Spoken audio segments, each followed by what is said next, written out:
Olá pessoal, olá servidores, nós estamos aqui para mais um podcast. Hoje nós vamos falar de atribuição novamente, como eu prometi para vocês na live e como eu tenho prometido para vocês, a gente vai falar mais especificamente. Hoje eu estou aqui com uma pessoa muito especial ali do pedagógico, a Paula. Tudo bem, Paula? Tudo bom, secretário, obrigado pelo convite. Seja bem-vinda e a gente tem muitas dúvidas, viu? E a Leilane também, a coordenadora de provimento. Olá, Olá. pessoal, tudo bem? Seja bem-vinda novamente, Leilane. Leilane já tá ficando, esperta aí, já, a telinha, o enquadramento já tá bem bom. Gente, hoje a gente vai falar sobre a educação especial e aí a gente vai fazer um triangular aqui, né? Nós vamos falar das escolas especializadas, nós vamos falar também do CACIES e nós vamos falar das escolas inclusivas. Então, somos aí em 3 vertentes para falar da educação especial e falar com vocês como vai funcionar essa atribuição, os requisitos, vocês vão entender melhor como funciona. E para começar, vamos falar sobre as escolas especializadas. Eu sei que está tendo processo seletivo, então eu queria que a Paulinha explicasse um pouco para a gente sobre isso, prazos, datas, para a galera já ficar bem informada. Tá bom. Nós ofertamos na rede estadual 5 escolas especializadas, né? Cada uma tem um perfil diferente. Então, e requer, por conta disso, profissionais habilitados naquele perfil da unidade escolar. Então, nós possuímos 4 escolas que possuem um atendimento voltado tanto à estimulação precoce, quanto à escolaridade e também os desafios que cada deficiência impõe, né, como barreira. E aí nós temos uma escola, que é uma escola bilíngue para surdos, que tem um perfil também diferente das demais. E aí, nesse sentido, então, a gente vem com um processo seletivo, né, que é específico para as especializadas por conta dessa situação complexa que é o atendimento desses estudantes.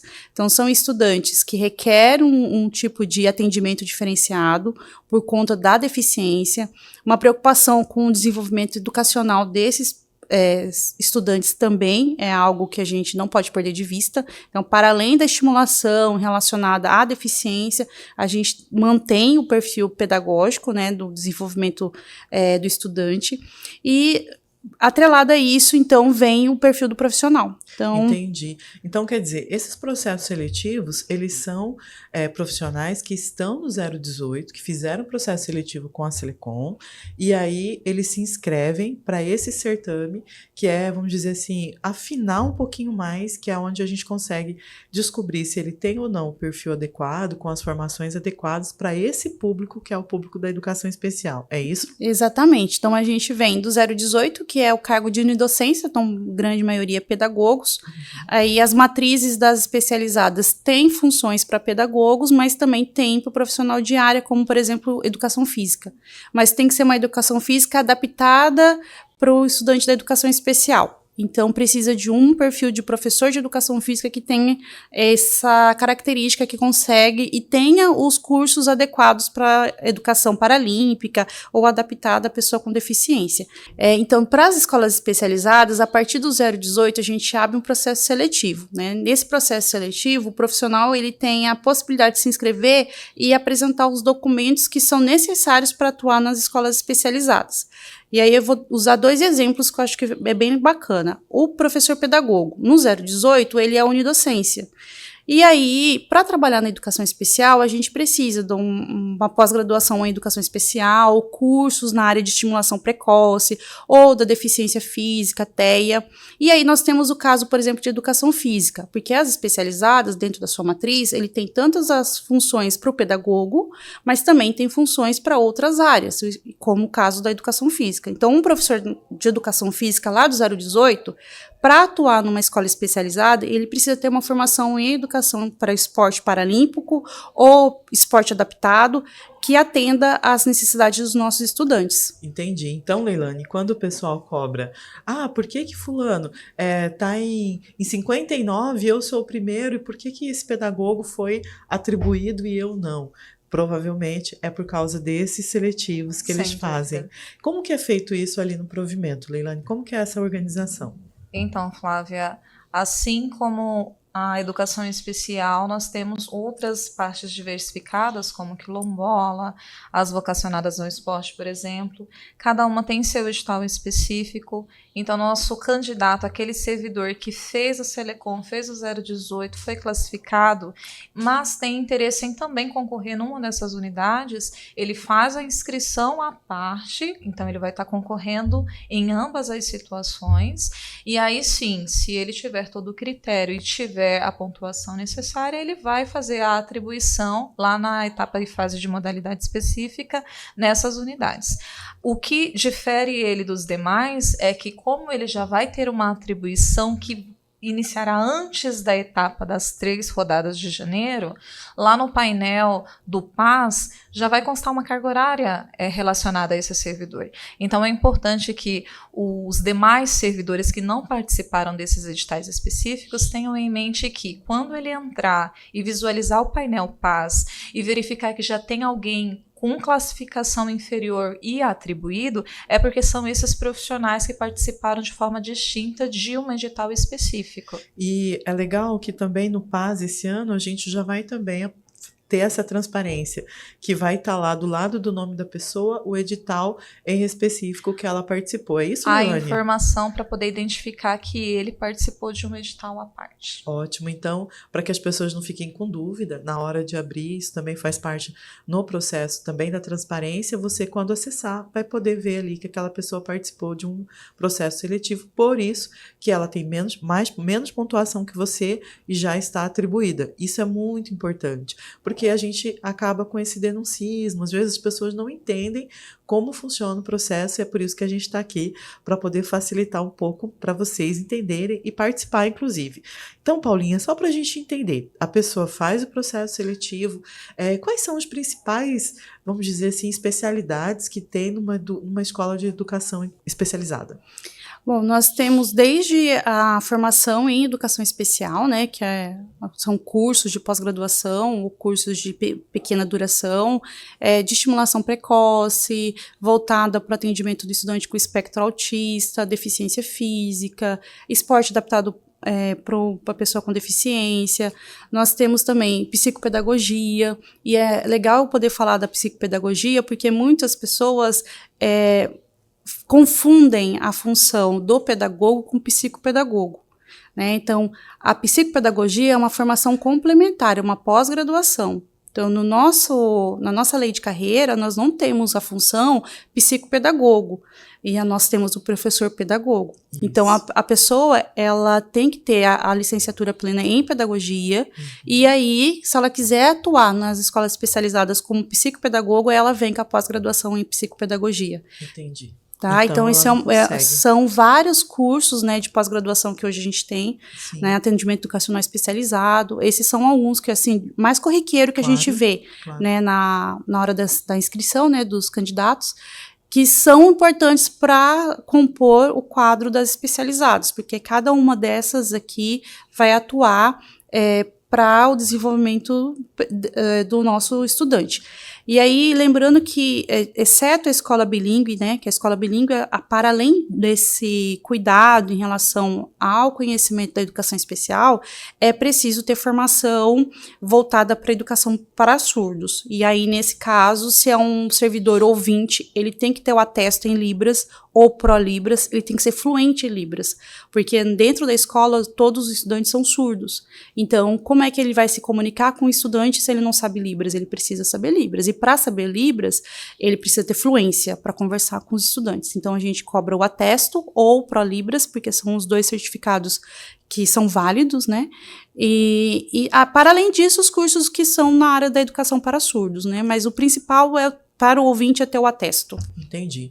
Então, quando a gente olha para a educação especial, e aí a gente está falando das escolas especializadas, todo esse cuidado aí, tanto do perfil, como também para esse trabalho junto com esses profissionais. Agora, eu acredito, tem mais alguma coisa da escola especializada que a gente está esquecendo, que é importante ressaltar? Ah, sim. Obrigada pela oportunidade de falar. Houve uma mudança que nós realizamos nas escolas especializadas, que é em relação à matriz, né? Até 2020, até 2023, a matriz se dividia na parte da escolaridade, então, e aí atividades que ficavam como projeto e que nós entendemos que tem que ser parte do currículo do estudante. Então, nós fizemos uma mudança. Então, hoje, a escola é de matriz integral, mas é integral de funcionamento, porque aquilo que era projeto passou a compor o currículo do estudante. E isso é uma garantia de direito, porque o aluno, por exemplo, tem aula de educação ambiental, horta, e isso não fazia parte do currículo, porque ficava como projeto. Então, nesse sentido, agora a gente fez essa mudança, então as matrizes elas são integrais de funcionamento, a distribuição de carga horária é uma distribuição conforme quantidade de turmas, então cada turma tem uma quantidade X de aulas, e aí o professor ele atribui na disciplina. Então, a disciplina não é mais um projeto que era esporádico, dependia de um ano para o outro. Agora é uma disciplina, faz parte do currículo e fica para a vida do estudante, para a vida escolar, né? Que legal. Então, é esse o nosso cuidado com o nosso estudante, procurando também colocar as pessoas certas nos lugares certos, né, Leilane? Isso mesmo. Partindo agora para o próximo tópico que a gente vai falar, a gente falou da escola especializada, vamos falar do CACIES também, porque a gente precisa entender como vai funcionar essa atribuição do CACIES, até para que as pessoas fiquem mais confortáveis também entendendo como fazer para poder participar.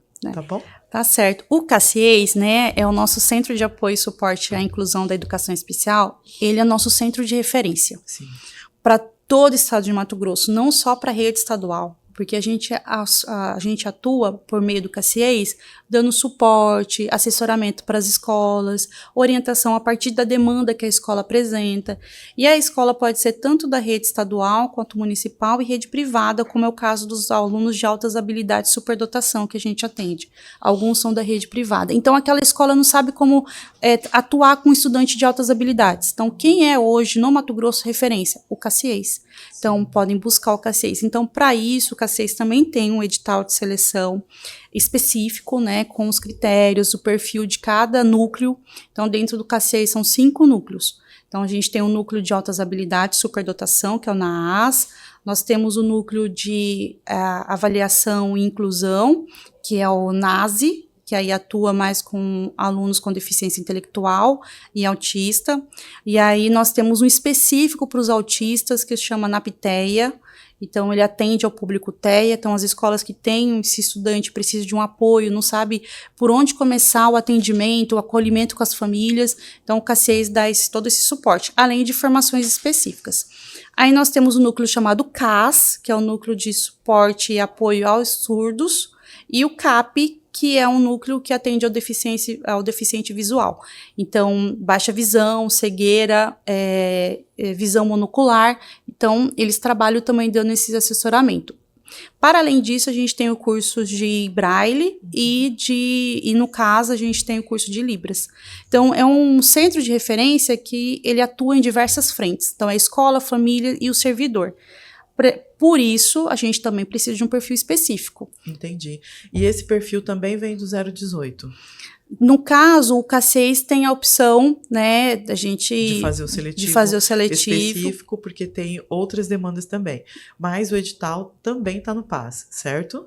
Certo. O edital do CACIES, sim. Está no PAS. Então, pessoal, aqueles que tiverem interesse em participar e em concorrer a essa vaga no CACIES, é só ir lá no PAS e conseguir acessar e fazer suas inscrições, tá bom? Então, não percam aí. O PAS sempre é o nosso canal de comunicação, onde todos os editais são lançados. Vou deixar aqui também o link para que vocês acessem diretamente.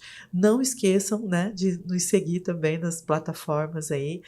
Se você ainda não segue, vai lá no Seduc Servidor e passe a seguir, comenta, compartilha com os colegas. Vamos continuar então. O CACIES tem toda essa referência que ele é para nós, e aí depois a gente tem que falar das escolas inclusivas, certo?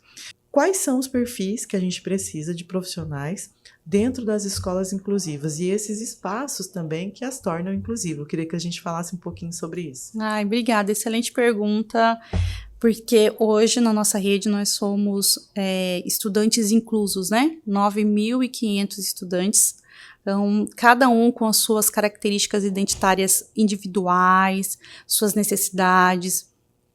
E aí, quando a gente pensa nessa escola inclusiva, a gente pensa toda a escola, a partir do acolhimento que é feito pela secretaria escolar, que é o primeiro lugar onde a família chega, depois coordenação pedagógica, direção, para chegar nos professores regentes, né? E aí a gente tem uma série de barreiras que algumas vezes esse aluno precisa superar. E para auxiliar esse desafio, né, e na eliminação das barreiras para esse estudante no seu percurso escolar, a gente tem diversos cargos. Então, quando a gente pensa na educação inclusiva, a gente tem os alunos surdos que precisam do intérprete de Libras, ou um aluno surdo que não saiba Libras, ele vai precisar de um instrutor surdo para ensinar Libras. Aí a gente tem a professora da sala de recurso, que é um atendimento educacional especializado, conforme prevê a Constituição. Então, é direito do aluno, e aí ele tem essa professora que é referência dentro da escola, ela que dá suporte para todos na escola, além de atuar nas 11 disciplinas que ela tem específicas da sala de recurso. Então, por que 11 disciplinas? Isso é importante, porque muitas vezes o pessoal fala assim, sala de recurso, a professora atende um aluno por vez. Precisa ser, né, de acordo com a condição de estudante. E aí ela tem 11 disciplinas, então não quer dizer que vamos colocar aqui, que uma escola que tenha 15 estudantes PAED vai todo mundo ter as mesmas disciplinas, não vai ter, é cada um de acordo com a sua condição. Então, a professora vai sentar naquele momento do agendamento com o estudante e vai trabalhar as características dele para que ele permaneça na escola. Então, a gente pode dizer o seguinte, todas as nossas escolas são inclusivas. São. Pronto. Então, para a gente entender um pouquinho melhor, então todas as nossas escolas são inclusivas, isso começa onde? Na matrícula. Na matrícula. Então, quando eu tenho o meu filho que precisa ser incluído no fluxo, certo? Eu já identifico isso dentro da matrícula, coloco todos os documentos. Precisa ter diagnóstico, Paulinha? Para alguns serviços, sim. A Tá. fim de a gente prestar conta, né? Nós temos órgãos externos a nós, como o Tribunal de Contas, então a gente precisa. Mas, por exemplo, sala de recurso não precisa de um laudo nem de diagnóstico. Como que a mãe faz, Paula? Então, a mãe chega na escola, né? O primeiro lugar de acolhimento é a secretaria. Certo. Então, o secretário escolar, né, recebe essa família, né, começa o diálogo ali no momento da matrícula, confirma com a família se ele tem algum tipo de necessidade especial ou se é uma pessoa com deficiência. E a partir desse diálogo, então esse momento é o mais precioso, porque é onde a família vai dizer, olha, o meu filho ele tem dificuldade de aprender, então ele vem passando por escolas e aí a professora explica e ele não lembra depois que a professora explicou. Um sinal de alerta, alguma coisa está acontecendo nesse cognitivo que precisa ser avaliado. Aí a professora da sala de recurso pode fazer essa avaliação. Então, ele não precisa de um laudo, mas esse diálogo já é um indicativo de que alguma coisa está acontecendo. Aí a professora vai avaliar, vai ver se precisa de um complemento, vai conversar com a família, vai fazer o estudo de caso, e aí a partir disso vai direcionando a família o que a família deve buscar. Porque a medicina, ela vem para auxiliar a escola, mas só no entendimento na perspectiva da pessoa humana, não na perspectiva pedagógica. Por quê? Porque pedagógico quem vai definir é a escola, são os professores e a coordenação pedagógica que vai decidir, olha, o caminho com ele tem que ser assim. Então, nesse caso de um aluno que ele tem uma problemática que envolve a questão da retenção do conhecimento, pode ser um indicativo de uma deficiência intelectual. Quem vai dizer que realmente é uma deficiência intelectual é um médico, mas a escola precisa agir. Então, até que venha um laudo, o que a escola vai fazer para atuar nisso? Então, é essa perspectiva que a escola vem.